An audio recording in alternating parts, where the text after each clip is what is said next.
Hi class, today's video is going to be all about parabolas.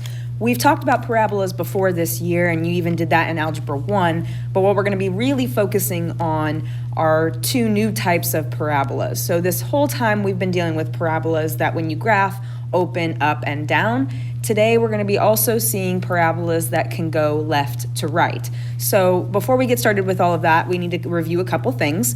The first is, what is a conic section? So a conic section, if you remember, is when you slice a cone and get a shape from that slice. So in this picture here, we've kind of showed the four different types of slices you can make. Notice that the circle you would get from slicing the cone exactly horizontally. And then the parabola, which we're going to focus on today, will be when you slice the cone at an angle and then through the bottom. So we get this kind of bluish purpled shape slice out of that shape, out of the cone. We will talk about the ellipse and the hyperbola, but those will be in later sections. Also, don't forget the distance and midpoint formulas. Those could come in handy later. If you don't know those off the top of your head, make sure you add that to your notes so you can refer back to them. But remember, distance is from one point to another, and then midpoint formula is the ordered pair or the point between two other given points. All right. And then lastly, this is more focused on parabolas, our third review item. The two forms we have talked about with parabolas are the standard form and the vertex form. If you remember from standard form, this is where you had an equation that looks something like this. Y equals 2x squared plus 6x minus 11. So you have x squared, x, and then a constant, and an a, b, and c would be numbers. This is also the formula where we, to find the axis of symmetry, would use the equation opposite of b over 2a. So if you guys kind of remember that from the previous topics, that's where that comes from. The vertex form we also talked about. This was the much faster form to use when graphing because your vertex is right there in your equation. So it was y equals a times x minus h squared plus k. And if you remember, your vertex came from the h and k numbers. For example, if I gave you the equation y equals 2 times x minus 8 squared plus 1, then your vertex, would be at the point positive 8, positive 1, okay? So just remember, your x value changed, your y value did not. Now we're not gonna use these two formulas today, but it's good to review those to be familiar with them because they could come in handy just in general later. So both of those equations, when we graphed them or we used them, we knew that we were dealing with parabolas that opened up or down. So like I said, today, we're also going to see equations where they can go left or right. And if you notice, in all of the equations we have worked with, the x's were always the squared term. Now, when we switch it to go left and right, the y value is going to be what potentially squares. So the formulas will be very similar, but you'll have to pay attention to whether it's an x squared or it's a y squared to help you determine the direction. Before we get into the equations, I just want to talk about a couple key parts of a parabola. Some of these will be review, some will be new. First, let's talk about the vertex. If you remember the vertex, that was always our highest or lowest point. It's right in the middle of the parabola, and that was some point. It was an xy coordinate. The other thing that we learned about was the axis of symmetry, and this was that dotted line that we drew right down the middle of our graph, and that was what split our parabola in half. Okay, so that was an equation of a line right down the middle, and also remember it had to go through the vertex. What's new, and I'll pink this in pink, is what we call our focus point.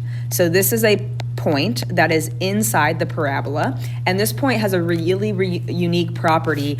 This point is a lot of what they focus on or what they use when they're dealing with satellites and receivers and things like that, because any satellite or any item that has a parabolic shape, when signals hit it, it'll bounce off the satellite and then it will hit this point at the focus, and we'll talk about that more in a little bit.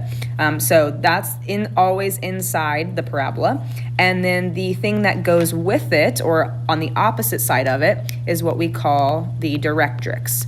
The directrix is a line that never touches the parabola. Okay, and I'll write this here. So directrix, and it is always going to be the same distance away from the vertex as the vertex is from the focus. Okay, so what I'm saying is If I know this distance is p, then that means that this distance is also the same value p. So from the vertex to the focus, that measurement is the same as from the vertex to the directrix. Notice that the axis of symmetry and the directrix are both lines, and they always cross each other. So they were always going to be facing different directions. So directrix can never touch the parabola. That's very important, okay? Those are our main terms that we're going to be using.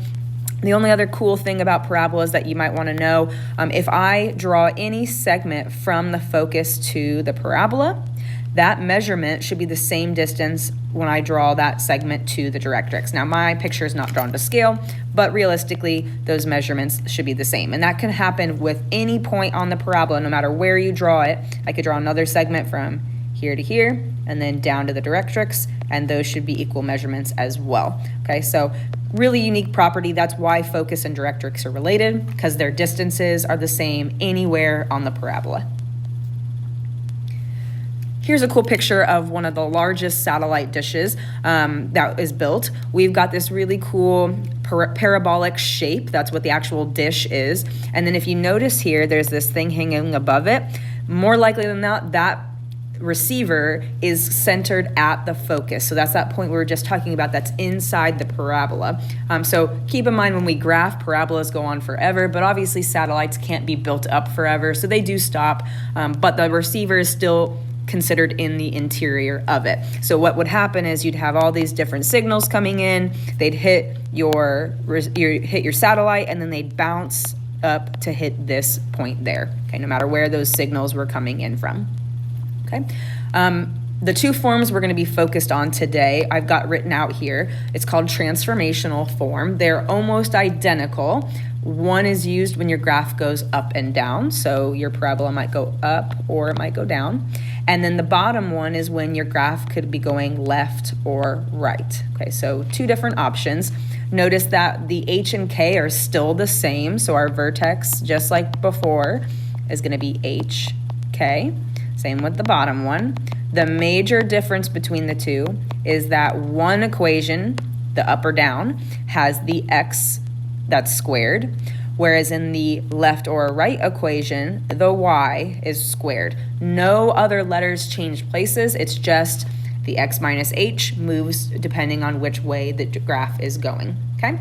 The other part of this equation that's a little bit new would be the part that says 4p. So what I've done down here, we've talked about p in the last slide, but I put here p is the distance from the vertex to the focus or the vertex to the directrix. So if you know what p is, you can just count up to the focus or count down to the directrix.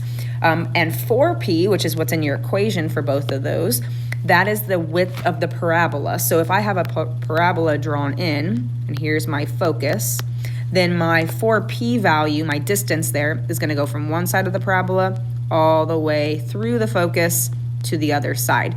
So that length here is 4p. And the only reason that's helpful is that's going to save us a lot of time with graphing. So we'll come back to that more in a minute, but make sure you have those formulas written down. If you have any questions about the differences, make sure you let me know. So in this example, we're just going to jump right in and practice identifying some key pieces of the equation and then use that to sketch our graph. So I've listed all the things that I could potentially ask you for when I'm asking you to graph a parabola. The first thing to always find is the vertex. Remember, the vertex is h comma k, and I've written the generic formula up here for you. So x was squared, so I use the x squared equation. That means that this value will get me my h, and that value will get me my k. And remember, in the equation they were negatives, which means they just changed signs. So instead of positive 2, my vertex will be at negative 2. And instead of negative 1, my vertex will be at positive 1. So for these, the values of both the x and y change signs. That's very important to remember. Okay, so we've got our vertex. We could go ahead and plot that on our graph, negative 2, 1. And I always label, so I'll put a v there. Then it wants to know the direction. What that just means is, does it go up or down or left or right? So that's where you need to pay attention to the letter that is squared. So it's an x squared, which we said was either up or down. Okay. And to tell which one is which, you just look at the number here. That number is a positive 8, which means it's going to be opening up. If it were a negative 8, then it would open down. And then next we need to find the axis of symmetry. So right now we know that the graph is opening up. Remember we said the axis of symmetry goes right through the middle. So that means it has to hit our vertex, which means we're gonna have a dotted line going right through here. So the equation of that line is x equals -2. So whatever your x value is, that's gonna be your axis of symmetry when the graph is up or down. And the newest stuff of all is gonna be that focus and directrix equation. So remember we said from our equation that P is the distance, okay, from the vertex to the focus or to the directrix. So what I need to do for P is the number that's in front of our equation here. So what I'm gonna do is set that number equal to 4P, and then I'm gonna solve. So if I divide both sides by 4, I get that P is equal to 2. So what that says is that's how far the vertex is away from my focus. So I'm gonna go ahead and start at my vertex, and I'm gonna count up to 1, 2. There would be my focus. And the reason I count up is because my graph opens up. So my focus point is at -2, +3. My directrix goes the other way. So I'm gonna start at my vertex and count down 2 and draw my line. And remember the axis of symmetry and the directrix go different directions. So they should always cross. So that means that the equation for my directrix is y equals -1. Now I have everything I need to graph my parabola. From here, we just need to either plot some points or we can use the shortcut. In the last section or the last slide, remember I said 4P is the width. So if I plug in P, I get 4 times 2. That means 8 is my width. So what I'm gonna do is start at my focus because it said it had to go through the focus. I'm gonna count over 4 one way and over 4 the other way to make a width of 8, and then I can connect my points. So counting from the focus, I count over 1, 2, 3, 4. So there's 1 point on my graph, and then I can count 4 the other way. 1, 2, 3, 4. There's my other points, and then I can connect my vertex and those 3 points together to make my parabola. So you could double check from 1 point all the way through the focus to the other is a distance of 8, which means my width is correct.